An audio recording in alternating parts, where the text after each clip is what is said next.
the past. It's like recalling a strange and beautiful dream long after you've woken up. It comes to you in fragments, jagged and gnawing away, sometimes flush and full of energy, and others like ghostly silhouettes dancing in your mind. I've always loved the theatre. Wild and wonderful adventures. Because when you think of it, life is like a play being acted out in front of your eyes. I grew up in a big family. And when war came crashing down, times were hard. I remember my brothers jumping at the chance to fight. I thought it sounded brave, an awfully big adventure. But my place was at home. My father always worked away, and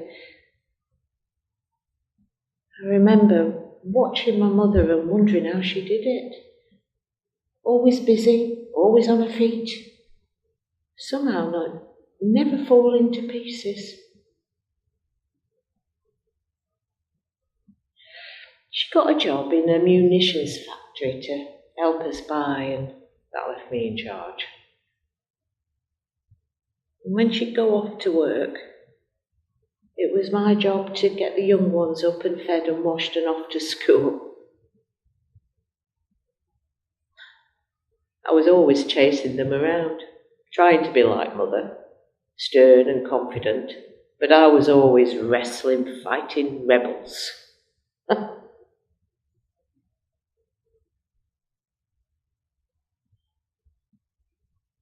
I felt like Wendy and the Lost Boys, always caring for everyone. That was my job, along with the cooking, the cleaning, the chores, the rations. It felt like I'd grown up overnight.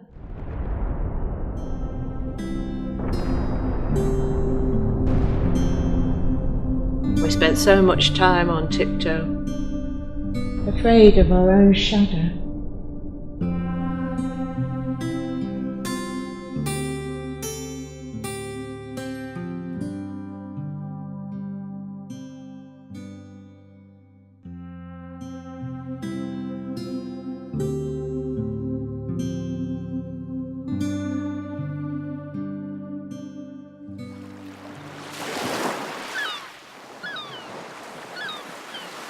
It was always a very precious thing when the first rays of summer graced our skin and we were taken to the seaside. And if we were really lucky, we'd get to go to Peter Pan's playground.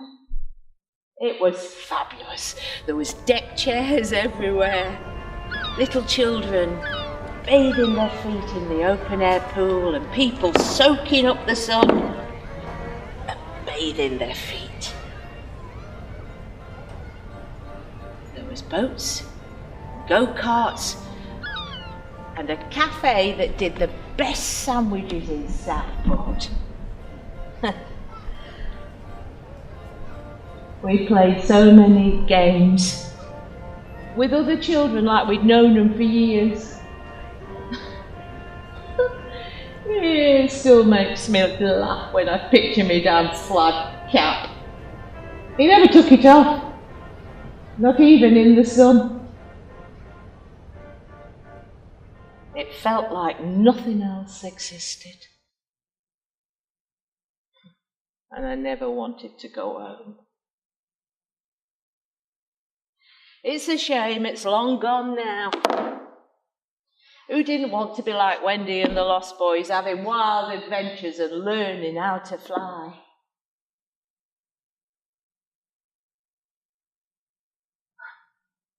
But all good stories come to an end. I did get a job there, though. The summer I turned 15, as a counter girl in the cafe, and I gave every single penny I earned to my mother to help run the home.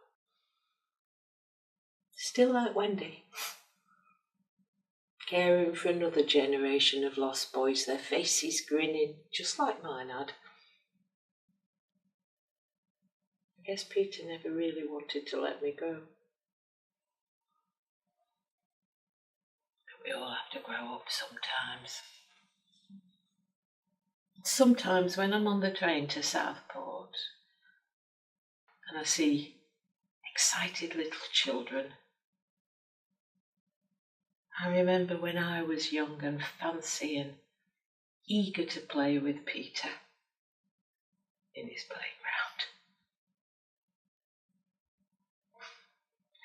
And it makes me feel young all over again.